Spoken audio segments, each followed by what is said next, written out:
नमो भगवते। ओम श्री वासुदेवाय नमः। नमस्कार मेरे प्यारे भक्तजनों, स्वागत है आपका हमारे भक्ति चैनल में। आज हम सुनाने जा रहे हैं रंभा एकादशी व्रत कथा। एक ऐसी कथा जो सिर्फ पापों का नाश ही नहीं करती बल्कि जीवन को सुख, वैभव और शांति से भर देती है। तो कथा आरंभ करने से पहले विनम्र निवेदन है कि अगर आपने अभी तक वीडियो को लाइक सब्सक्राइब नहीं किया है तो अभी कर लें, ताकि अगली पौराणिक कथा सबसे पहले आप तक पहुँचे। अब शांत मन से बैठिए और सुनिए रंभा एकादशी की अद्भुत कथा। पहले सुनते हैं व्रत का महात्म्य।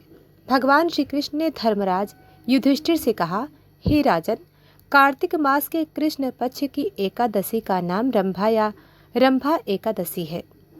रमा या रंभा एकादशी है। यह व्रत सभी व्रतों में श्रेष्ठ है। इनका पालन करने से मनुष्य को वाजपेय यज्ञ के समान फल प्राप्त होता है। इस दिन उपवास करने वाला मनुष्य समस्त पापों से मुक्त होकर विष्णु लोक को प्राप्त होता है। इस व्रत का नाम रमा इसलिए पड़ा क्योंकि यह व्रत माँ लक्ष्मी, जिनका एक नाम रमा है, को समर्पित है। जो भक्त इस दिन भगवान विष्णु और माता लक्ष्मी की आराधना करते हैं, उसे अक्षय पुण्य, सुख, समृद्धि और सौभाग्य की प्राप्ति होती है। अब श्रवण करते हैं पौराणिक कथा। बहुत प्राचीन काल की बात है। त्रेता युग में एक महान धर्मात्मा राजा हुए। राजा कुंद। वे सत्यवादी, न्यायप्रिय और परम विष्णु भक्त थे। राजा का एक ही संकल्प था कि उनके राज्य में कोई भी व्यक्ति एकादशी के दिन अन्न का सेवन नहीं करेगा। राजा की एक सुंदर और सदाचारी कन्या थी, चंद्रभागा, जिसका विवाह हुआ था चंद्रसेन के पुत्र शोभेन के साथ। दोनों में गहरा स्नेह था, परंतु शोभेन बहुत कोमल स्वभाव के थे और अधिक भूख प्यास सहन नहीं कर पाते थे। एक बार कार्तिक मास में कृष्ण पक्ष की 10वीं तिथि को शोभेन ससुराल आए। राजमहल में उनका स्वागत हुआ। उत्सव सा माहौल छा गया, किंतु उसी रात राजा मचुकुंद ने नगर में घोषणा करवाई, कल एकादशी है। राज्य का कोई भी व्यक्ति, चाहे बड़ा हो या छोटा, ब्राह्मण हो या क्षत्रिय, स्त्री हो या पुरुष, कोई भी इस दिन अन्न जल ग्रहण नहीं करेगा। सब लोग भगवान विष्णु का व्रत करेंगे और रात्रि में जागरण करेंगे। यह सुनकर शोभेन के मन में भय उत्पन्न हुआ। उन्होंने अपनी पत्नी चंद्रभागा से कहा, प्रिय, मैं इस व्रत को कैसे निभाऊंगा? मेरा शरीर बहुत कोमल है, भूख प्यास सहन नहीं कर पाऊंगा। यदि बिना भोजन के रह गया तो मेरा प्राण भी चला जाएगा। चंद्रभागा ने नम्रता से कहा, स्वामी, हमारे पिता का यह नियम है कि इस राज्य में कोई भी व्यक्ति एकादशी के दिन भोजन नहीं करता। यहाँ तक कि पशु पक्षी भी उस दिन कुछ नहीं खाते। इसलिए यदि आप चाहें तो आज ही किसी अन्य स्थान को प्रस्थान कर जाएं, परंतु यहाँ रहकर भोजन करना असंभव है। शोभेन ने विचार किया, मैं अपनी पत्नी से दूर कैसे जाऊं? यदि प्राण भी जाए तो कोई बात नहीं, मैं भी यह व्रत अवश्य करूंगा। दूसरे दिन उन्होंने विधि पूर्वक व्रत रखा। दिन भर उन्होंने भगवान विष्णु का नाम लिया, किंतु उनका शरीर कमजोर होने लगा। रात भर जागरण के समय वे थकान और पीड़ा से चूर हो गए। सुबह होते होते उन्होंने प्राण त्याग दिए। राजा मचकुंद को जब यह ज्ञात हुआ तो उन्होंने पुत्रवत शोभेन को अंत्येष्टि संस्कार करवाया। चंद्रभागा का हृदय टूट गया, परंतु पिता के आदेश से वह संयम में रही और भगवान के नाम में लीन हो गई। व्रत का फल कितना महान होता है, यह आगे चमत्कार बताता है। रमा एकादशी के पुण्य प्रभाव से शोभेन का शरीर दिव्य रूप में बदल गया। वह मंदराचल पर्वत पर एक स्वर्णमय नगर में प्रकट हुए, जहाँ चारों ओर रत्न के महल थे, सुगंधित फूलों की बगिया थी और देवांगनाएं उनकी सेवा में थीं। उस नगर में न दुख था, न रोग, न बुढ़ापा। वह सब कुछ रमा एकादशी व्रत के प्रभाव से प्राप्त हुआ। एक दिन राजा मचकुंद के राज्य का एक ब्राह्मण सोम शर्मा तीर्थ यात्रा के दौरान उस दिव्य नगर में पहुंचा। वहां उसने शोभेन को देखा और आश्चर्यचकित होकर बोला, राजकुमार शोभेन, आप तो मृत हो चुके थे, यह दिव्य नगर, यह रूप, यह वैभव कहाँ से प्राप्त किया? सौभेन मुस्कुराकर बोले, हे ब्राह्मण देव, यह सब रमा एकादशी व्रत का प्रभाव है। मैंने श्रद्धा से यह व्रत किया था।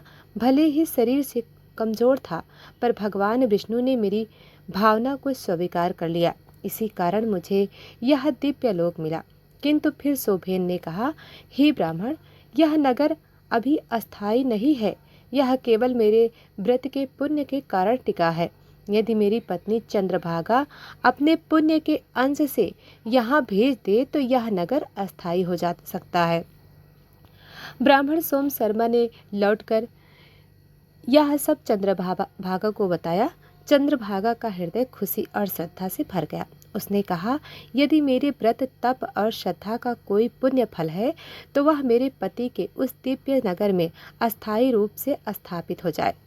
इतना कहते ही एक चमत्कार हुआ। स्वयं वामदेव ऋषि वहां प्रकट हुए। उन्होंने चंद्रभागा को वरदान दिया, उसका शरीर अब दिव्य हो गया होगा और वह अपने पति के पास जा सकेगी।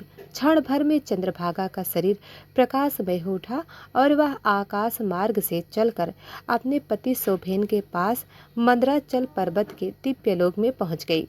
दोनों ने वहां परस्पर मिलन किया और भगवान विष्णु की स्तुति की। भगवान श्री कृष्ण ने कहा, हे युधिष्ठिर, इस प्रकार जो व्यक्ति रमा एकादशी का व्रत करता है वह सब पापों से मुक्त होकर विष्णु लोक को प्राप्त होता है। जिसने भी यह कथा सुनी या कही वह भी अनेक जन्मों के पापों से मुक्त हो जाता है। प्रिय भक्तजनों, अब जानते हैं पूजा की संपूर्ण विधि। नंबर 1, 10वीं तिथि की रात्रि में ही संकल्प लें, मैं भगवान विष्णु की कृपा से रमा एकादशी व्रत करूंगा और पापों से मुक्ति चाहूँगा। नंबर 2, स्नान और पूजा। एकादशी के दिन प्रातः स्नान करें, पीले या सफ़ेद वस्त्र धारण करें, भगवान विष्णु और माँ लक्ष्मी की मूर्ति या चित्र के सामने दीपक जलाएं। तुलसी पत्र, पुष्प, चंदन, अगरबत्ती, गंगाजल, पंचामृत, सात्विक भोग जैसे फल, दूध, मिठाई, नारियल, मिश्री। नंबर 4, मंत्र और आराधना। ओम नमो भगवते वासुदेवाय मंत्र का 108 बार जप करें। भगवान विष्णु और देवी रमा लक्ष्मी की संयुक्त आराधना करें। रात्रि में जागरण करें, भजन गाएं और कथा का पाठ करें। भोजन अन्न से दूर रहें, केवल फलाहार या जल सेवन करें। अगले दिन द्वादशी को सूर्योदय के बाद पारणा करें। पहले ब्राह्मण को भोजन कराएं, फिर स्वयं अन्न ग्रहण करें। 10वीं की रात्रि से ही अन्न भोजन बंद कर दें। व्रत का यही नियम है। व्रत के दिन क्रोध, झूठ, निंदा और हिंसा से दूर रहें। दान, सेवा और भजन कीर्तन करें। रात्रि में नींद ना लें, जागरण ही पुण्यदायक है। भगवान विष्णु के साथ तुलसी जी की पूजा अनिवार्य है। जो भक्त इस दिन व्रत रखता है वह सभी जन्मों के पापों से मुक्त हो जाता है। उसे विष्णु लोक और मोक्ष की प्राप्ति होती है। वाजपेयी यज्ञ के समान फल प्राप्त होता है। मन में शांति, घर में लक्ष्मी और परिवार में सुख समृद्धि बनी रहती है। तो प्रिय भक्तजनों, यह कथा हमें सिखाती है व्रत का असली अर्थ है श्रद्धा और निष्ठा में है, ना कि केवल भूख प्यास में। यदि मन शुद्ध और विश्वास अटल हो तो भगवान स्वयं भक्त के लिए मार्ग बना देते हैं। भगवान विष्णु और माँ लक्ष्मी की कृपा उसी पर होती है जो मन से भक्ति करता है। तो भक्तों, यही थी भक्तों की रंभा एकादशी की पौराणिक कथा। इस कथा का स्मरण करने मात्र से ही सब पाप नष्ट होते हैं और मनुष्य को मोक्ष की प्राप्ति होती है। प्रिय भक्तजनों, आप सभी से निवेदन है, अगर आपको हमारी यह कथा पसंद आई हो तो लाइक, शेयर और सब्सक्राइब करना ना भूलें। भगवान विष्णु और माँ लक्ष्मी आप सबके जीवन में सुख, समृद्धि और शांति बरसाएं। जय श्री हरि। ओम शांति शांति शांति।